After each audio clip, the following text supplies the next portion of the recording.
Chicken সিঙ্গারা বানানোর পাশাপাশি বানিয়েছিলাম এই নিরামিষ মিনি সিঙ্গারাগুলো।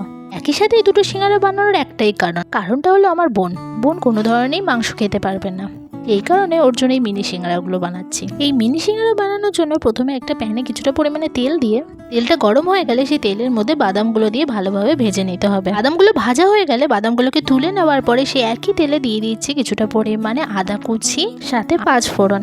আদা আর 5 ফোড়নটা একটু নাড়াচাড়া করে নিই, তার মধ্যে দিয়ে দিচ্ছি ভাজা মশলাটাকে ভালোভাবে কিছুক্ষণ নাড়াচাড়া করে নিই। তার মধ্যে দিয়ে দিচ্ছি আগে থেকে তৈরি করে রাখা কুমড়ো সেদ্ধ আর আলু সেদ্ধ, সেটাকেও দিয়ে ভালো করে মশলার সাথে মিশিয়ে নিয়ে দিয়ে দিচ্ছি সামান্য নুন আর চিনি, আর উপর থেকে দিয়ে দিচ্ছি বাদাম ভাজাগুলো। এইভাবে সমস্তটা মিশিয়ে নিয়ে পুরটাকে তৈরি করে নিলাম। অন্যদিকে সিঙ্গারার জন্য যে ময়দাটা মেখে রেখেছিলাম সেটাকে এইভাবে গোল করে প্রথমে বেলে নিয়ে চারিদিকে সমানভাবে কেটে নেব। যেহেতু মিনি সিঙ্গারা বানাবো তাই মাঝখান থেকে এইভাবে 4 টুকরো করে কেটে নিয়ে চারিদিকে একটু সামান্য জল লাগিয়ে মাঝখানে পুরটাকে দিয়ে ভালো করে এইভাবে মুড়ে নেব।